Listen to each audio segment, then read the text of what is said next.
Hello বন্ধুরা, নমস্কার, welcome back to my channel Joyitasagar again. তাই তোমরা সবাই কেমন আছো? আশা করছি ভালো আছো, আর আমরা মোটামুটি ভালো আছি। তো সকাল সকাল বড়দের প্রণাম জানি এবং ছোট তোমার অনেকটা ভালোবাসা জানি আজকে ভিডিওটা স্টার্ট করছি। আর চলো তোমাদের দেখাচ্ছি, আমার শ্বশুর মশাই আজকে বাজার করে নিয়ে এসেছে। তো আমি যেটা যেটা আর কি আনতে বলেছি বাবা সেটা সেটা নিয়ে এসেছে। আর সকাল সকাল এই সাজুগুজু দেখে তোমরা ভেবো না কোথাও যাব, আমি কয়েকটা ভিডিও শুট করছিলাম। তো এই দেখো আধা কেজি চাল আনছে, এটা হচ্ছে বিরিয়ানির চাল। আজকে বাবাকে আমি বিরিয়ানি বানিয়ে খাওয়াবো, আমরা দুইজনে খাবো। আর এখানে হচ্ছে বিরিয়ানি মশলা আছে, মানে এটা বিরিয়ানি মশলা, হ্যাঁ বিরিয়ানি মশলা। আর আচ্ছা বাদাম বাদাম দেওয়া যায়, বিরিয়ানিতে দেওয়া যায় না মনে। আর চানাচুর। আর এইদিকে দেখো, ওরে বাবা মাংস আনছে। কিসের মাংস বাবা? বাহ, পাঠার মাংস আনছে। তো যাই হোক, আজকে বাবা আর আমার খাওয়া একদম জমে জমে ক্ষীর হয়ে যাবে, ক্ষীর। তো যাই হোক, আর এই দেখো আমাদের এইদিকে শাশুড়ি মা পূজা করছে।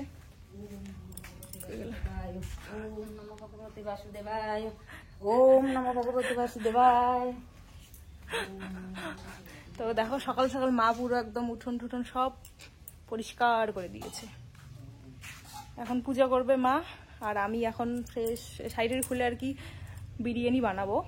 আর মাটা এখন কি খাবে সেটা আমি জানি না, তবে আমি আর আমার শ্বশুর মশাইয়ের খাওয়া একদম আজকে একদম দারুণ হবে, দারুণ। চলো আজকে ফার্স্ট টাইম আমি বিরিয়ানি বানাবো, তো তোমাদের সাথে রেসিপি শেয়ার করবো, আমার নর্মাল রেসিপি। তো ভিডিওটা একদম স্কিপ করবে না, দেখতে থাকবে। আমি তো টুকটুক করে সাজু করে নিয়েছি, সাজুগুজু করে নিছি আর কি।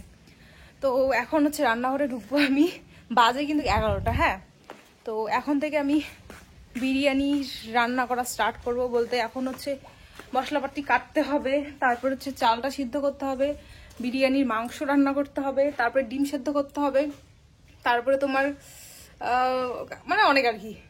যাই হোক, আর আমাদের না সকাল 10টার সময় কারেন্টটা চলে গেছে, আসবে হচ্ছে 4টে, বিকেল 4টার সময়। তো আমি আমার শ্বশুর মশাইকে বলবো যে আমাকে গ্যাসটা একটু বাইরে বের করে দিতে, কারণ ঘরের ভিতরে একদমই তোমার হচ্ছে লাইট একদমই দেখা যায় না। তো রেসিপি কেমন করে তোমাদের সাথে শেয়ার করবো বলো? তো তাই ভাবলাম চলো গ্যাসটাকে আমি বার করে নিই। বাবা! ফৌজিবাবু তাহলে কি আমাকে এতদিন অন্ধকারে রাখলো? আমি বোকা, সত্যি এতদিন আমি বুঝতেই পারলাম না। আমি এখানে শ্বশুরবাড়িতে খুব সুন্দরভাবে সংসার করে যাচ্ছি, আর সে আমাকে দিনের পর দিন কিন্তু ঠকিয়েই যাচ্ছে। এই কথাটা কেন বললাম তোমরা একটু পরে সব কিছু বুঝতে পারবে। তো দেখো শ্বশুরমশাই আর আমি গ্যাসটা এখন বের করছি। আমাদের গ্রামে না এরকমই হয় জানো তো। আর যেহেতু দুর্গাপূজার সামনে, আর তার জন্যই কারেন্টটা এখন একটু বেশি যাচ্ছে, কারণ বোঝোই তো বড় বড় প্যান্ডেল হয়, সেখানে আবার লাইটিং টাইটিংয়ের ব্যাপার আছে। তো তার জন্যই এরকম মানে অনেক কদিন থেকে হচ্ছে। সকাল 10টার সময় কারেন্ট ওরা মানে ডাউন করে দেয়, মাইকিং কিন্তু করে, তার আগে মাইকিং করে, আর বিকেল 4টার সময় ওরা হচ্ছে মানে ডাউনটা তুলে দেয়, মানে একদম পুরো টোটালি বন্ধ থাকে। তো দেখো গ্যাস আর সিলিন্ডার বার করার পর আমি কিন্তু বাইরেই রান্না বসিয়ে দিয়েছি।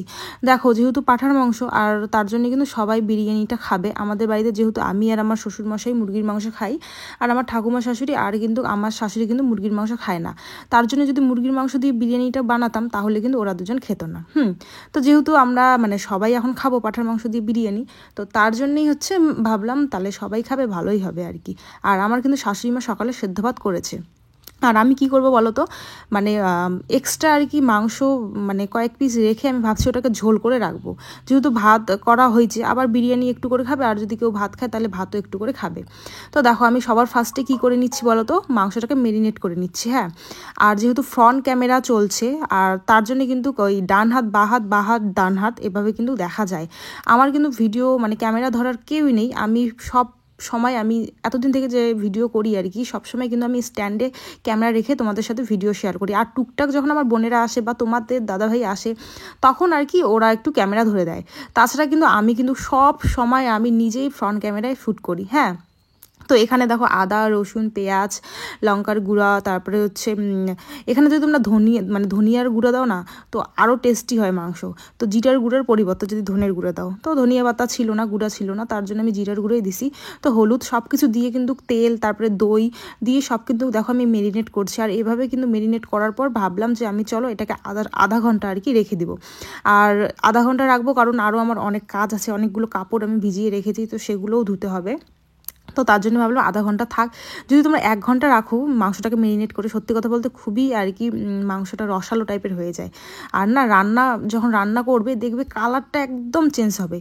মাংস যদি মেরিনেট করে রান্না করো, মাংসের কালার একদমই চেঞ্জ, আর খেতেও অনেকটাই সুস্বাদু হয়। আমি এমনিতেও রান্না করে দেখেছি, আবার মেরিনেট করে রান্না করে দেখেছি। তো যাই হোক, এখানে দেখো সব কিছু রাখার পর আমি কিন্তু আমার কাজ করতে চলে গেছিলাম। আধা ঘন্টা পর কিন্তু আমি চলে এসেছি। আর এখানে দেখো বিরিয়ানির যেটাকে পেস্তা বলে না কি বলে, পেঁয়াজ ভাজাটাকে কি বলে, আমি কিন্তু ফার্স্ট টাইম বিরিয়ানি রান্না করছি। এর আগে দেখবে কয়েক মাস কি 1 বছরই হয়ে গেছে, আমার কিন্তু মামি এসেছিলো, ছোট মামি। তো সেই মামি কিন্তু বিরিয়ানি প্রথম আমাদের বাড়িতে বানিয়েছিল, যেহেতু আমার বোনেরা ভাইরা এসেছে সবাই। তো সে সময় চিকেন দিয়ে হয়েছিল, আর তার না অনেক ইনগ্রিডিয়েন্টস আর কি সব ছিল। তো যেহেতু ফ্রিজে রাখছি, নষ্ট হয়নি, তো ভাবলাম চলো আজকে আমি বানাবো, যদি ভালো হয় তাহলে তোমাদের দাদাভাই এলে কিন্তু আমি ওকে বানিয়ে খাওয়াবো। তো দেখো আমার একদম মাংস রেডি, পুরো পেস্তা রেডি, ডিম রেডি, আলু রেডি। আর ওই যে বললাম না যে আমি হচ্ছে একটু মাংসের ঝোল বানাবো, যেহেতু ঠাকুমা এখন খেতে পারবে কি পারবে না, বা আমার শাশুড়িমা খেতে পারবে কি পারবে না, তো তার জন্য যদি না পারে তাহলে এটা দিয়ে খেয়ে নেবে। আমি যে প্রথমে কথাগুলো বললাম যে ফৌজিবাবু তাহলে এতদিন আমাকে অন্ধকারে রাখলো, হ্যাঁ আমি এত বোকা, মানে আমি বুঝতেই পারলাম না কেন এই কথাটা বলেছি। তো আমাকে একজন কমেন্ট করেছিল কিছুদিন আগে যে তোর বর তো কোয়ার্টার পেয়েছে কিন্তু তোকে নিয়ে যেতে চায় না, বা তোকে একদমই পছন্দ করে না, জন্য তোর সাথে থাকতেও চায় না, এরকম কিন্তু একজন কমেন্ট করেছিল একটা। আর তারপর কিন্তু আমি এই কথাগুলো কিন্তু আমার বরকে জানাই, আর আমার বোন বলেছে যে তার কথাগুলো একদমই আর কি মূল্যহীন, ওটার কোনো মূল্য নেই। আর এটা সত্যিই যে কোয়ার্টার আছে, ওদের কিন্তু অ্যাভেলেবেল কোয়ার্টার আছে তোমাদের দাদা ভাইয়ের। তো এই শুনে কিন্তু তখন আমার এটাই মনে হয়েছিল, তার মানে এতদিন তুমি আমাকে মানে অন্ধকারে রেখেছো, মানে তাহলে এতদিন এত কিছু মিথ্যে কথা বলেছো। তখন ও বলেছে দেখো মানে ওর বন্ধুর বউরাও অনেকে কোয়ার্টারে আছে, মানে যেখানে ওদের মেন জায়গা, ওরা তো মেন জায়গায় থাকে না, ওরা কিন্তু মানে ওদের একটা স্থায়ী জায়গা আছে, কিন্তু ওখানে ওরা কেউ থাকে না, সবাই কিন্তু আরও নানা জায়গায় এখানে 3 মাস ওখানে 2 মাস, বা যেখানে লোক লাগে সেখানে ওদেরকে পাঠিয়ে দেয়, ওইভাবে কিন্তু আছে। আর ওর বন্ধুরা আর কি যারা নিয়ে গিয়েছে তাদের ওয়াইফকে, তারা কিন্তু ওই কোয়ার্টারে রেখে কিন্তু হয়তো তাদের অন্য জায়গায় পাঠিয়ে দিয়েছে, ওখানে গিয়ে হয়তো 2-3 মাস থাকার পর আবার তারা কোয়ার্টারে এসেছে, আবার হয়তো কিছুদিন পরে অন্য জায়গায় পাঠিয়ে দিয়েছে, মানে ওদের স্থায়িত্ব নেই। তো তারপরে আমার বর বলেছে তোমাকে যদি এভাবে রেখে দেই তুমি তো মানে হার্ট অ্যাটাক করে যাবে আর কি। মানে কি বলো তো, হ্যাঁ আমাকে কোয়ার্টারে হয়তো নিয়ে যেতে পারবে, কিন্তু একসাথে থাকতে পারবো না, বা একসাথে সময়ও কাটাতে পারবো না, হয়তো কোয়ার্টারে নিয়ে যাওয়ার 10 দিন পরে ওকে অন্য জায়গায় পাঠিয়ে দেবে। তো ওর কিন্তু চাকরি পাওয়ার পরেই কিন্তু এরকম মানে সিচুয়েশন চলছেই, এখনও কিন্তু ওর কিন্তু কোথাও পোস্টিং আসেনি, মানে এক্সট্রা কোথাও পোস্টিং আসেনি, এভাবেই কিন্তু চলছে। আর তার জন্যই কিন্তু আমাকেও সে কোয়ার্টারে নিয়ে যেতে পারছে না, এমন না যে নিয়ে যেতে পারবে না, কিন্তু নিয়ে গেলে এই সমস্যাগুলো ফেস করতে হবে। আর আমার সত্যি কথা বলতে মানে একাই একটা বাড়িতে বা একটা জায়গা ওরকম 1 মাস কি 10 দিনও মানে আমি থাকতে পারবো না। আবার হয়তো বা থাকতেও পারলাম, দেখো আমি তো কোনোদিনও কোয়ার্টারে যাইনি, আর কোয়ার্টারে এরকম সিচুয়েশনও ফেস করিনি, অনেকে করেছে। আর তোমাদের দাদার বন্ধুর বউ বললাম না যে আছে অনেকে, তো এভাবেই কিন্তু তারাও থাকছে।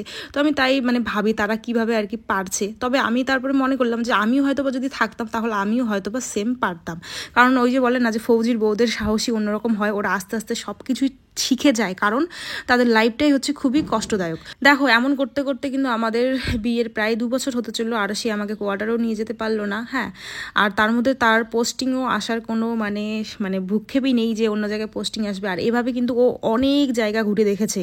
সত্যি কথা বলতে ও চাকরি পাওয়ার পর মানে সব সময় রিক্স এরিয়াতেই, মানে এত বছর থেকে ও আছে, আর পুরো রিক্স এরিয়ার যত জায়গা প্রায় কিন্তু সব ওর কিন্তু ঘোরা শেষ বলতে এখানে হয়তো 2 মাস, ওখানে 3 মাস, এখানে 1 মাস, মানে এভাবে করতে করতে কিন্তু ও অনেক জায়গায় দেখেছে। আর এই কথাটা শোনার পর কিন্তু আমার বরের সাথে আমার প্রায় 7 দিন ভালো মতো কথা হয়নি। এটা অনেক দিন আগের কথা আমি তোমাদেরকে বলছি, আজকে ফার্স্ট টাইম আমি বললাম, কোনোদিনও কিন্তু বলিনি এই কথাগুলো, বা এই আমাদের ঝামেলার কথাগুলো বলিনি।